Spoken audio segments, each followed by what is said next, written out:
माता दुर्गा के 9 रूपों में से एक रूप है मां कूष्मांडा। नवरात्रि के चौथे दिन शक्ति की देवी मां दुर्गा के इसी रूप की पूजा की जाती है। जो भी भक्त इस दिन सच्चे मन और भक्ति भाव से मां कूष्मांडा की पूजा अर्चना करते हैं, उसके यश, बल और आयु में वृद्धि होती है।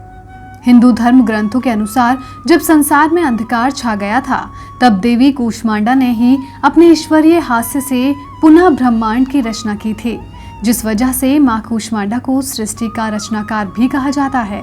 इतना ही नहीं, देवी कूष्मांडा को आदि स्वरूपा और आदि शक्ति के नाम से भी जाना जाता है। आपको जानकर हैरानी होगी कि माता दुर्गा के सभी रूपों में मां कूष्मांडा ही इकलौता ऐसा रूप है जिसके पास सूर्य लोक में रहने की शक्ति है। माता का निवास स्थान सूर्य है, इसलिए मां कूष्मांडा के पीछे हमेशा सूर्य का तेज दर्शाया जाता है। आज की इस वीडियो में हम आपको मां कूष्मांडा के व्रत का महत्व, पूजा विधि और कथा के बारे में बताएंगे। मां कूष्मांडा के व्रत का महत्व। मां कूष्मांडा के चेहरे पर हमेशा हल्की सी मुस्कान रहती है, जिसे देखने पर भक्त अपनी सभी दुख भूल जाते हैं। मां की पूजा अर्चना करने से मां अपने भक्तों के जीवन के सभी दुख और परेशानियों का नाश कर देती हैं। माता की 8 भुजाएं हैं, इसलिए माता को अष्टभुजा भी कहते हैं। माता की 7 भुजाओं में धनुष बाण, कमल, कलश, चक्र, गदा, कमंडल है और 8वें हाथ में सभी सिद्धियों और निधियों को देने वाली जप की माला है।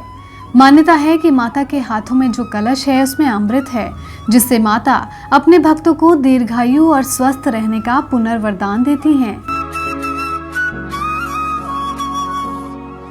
ऐसे करें मां कूष्मांडा की पूजा। पहला, नवरात्रि के चौथे दिन माता कूष्मांडा की पूजा की जाती है, इसलिए जिस व्यक्ति को इस दिन व्रत रखना होता है या पूजा अर्चना करनी होती है, उसे सुबह जल्दी उठकर स्नान करना चाहिए। फिर हरे रंग के वस्त्र धारण करने चाहिए। हरा रंग मां कूष्मांडा को बहुत प्रिय है। दूसरा, इसके बाद मंदिर या जहां अपने माता की चौकी स्थापित की है, उस जगह को गंगा जल छिड़ककर स्वच्छ और शुद्ध करना चाहिए। फिर मां दुर्गा की प्रतिमा या फोटो को भी गंगा जल के स्वच्छ पानी से स्नान कराना चाहिए या साफ करना चाहिए। तीसरा, मंदिर और मां की प्रतिमा को साफ करने के बाद माता के सम्मुख धूप दीप जलाएं और उन्हें तिलक लगाना चाहिए। चौथा, इसके बाद माता को फल, फूल और इलायची, सौंफ या कुम्हाड़े का भोग अर्पित करना चाहिए। पांचवा, मां कूष्मांडा का ध्यान करते हुए ओम कूष्मांडा देव्य नमः मंत्र का 108 बार जाप करना चाहिए। छठा, जाप पूरा होने के बाद मां कूष्मांडा की कथा सुने और फिर माता की आरती गाएं।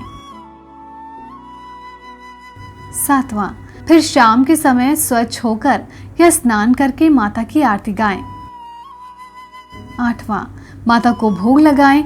इसके बाद बाकी बचे हुए भोग को घर के सदस्य और बाकी लोगों में बांट दें, फिर स्वयं भी ग्रहण करें। इसके बाद आप अपना व्रत खोल सकते हैं। मां कूष्मांडा की पौराणिक कथा। एक पौराणिक कथा के अनुसार जब सृष्टि का अस्तित्व नहीं था, यानी कि सृष्टि की संरचना नहीं हुई थी, उस समय मां कूष्मांडा ने ही ब्रह्मांड की रचना की थी। कहते हैं कि मां ने ही अपनी ईश्वरीय हास्य से इस सृष्टि की रचना की थी। माता का मन अति कोमल और पवित्र है, इसलिए जो भी भक्त माता की सच्चे मन से पूजा अर्चना करता है, मां उसके जीवन में किसी भी तरह के रोग और परेशानियों को खत्म कर देती है।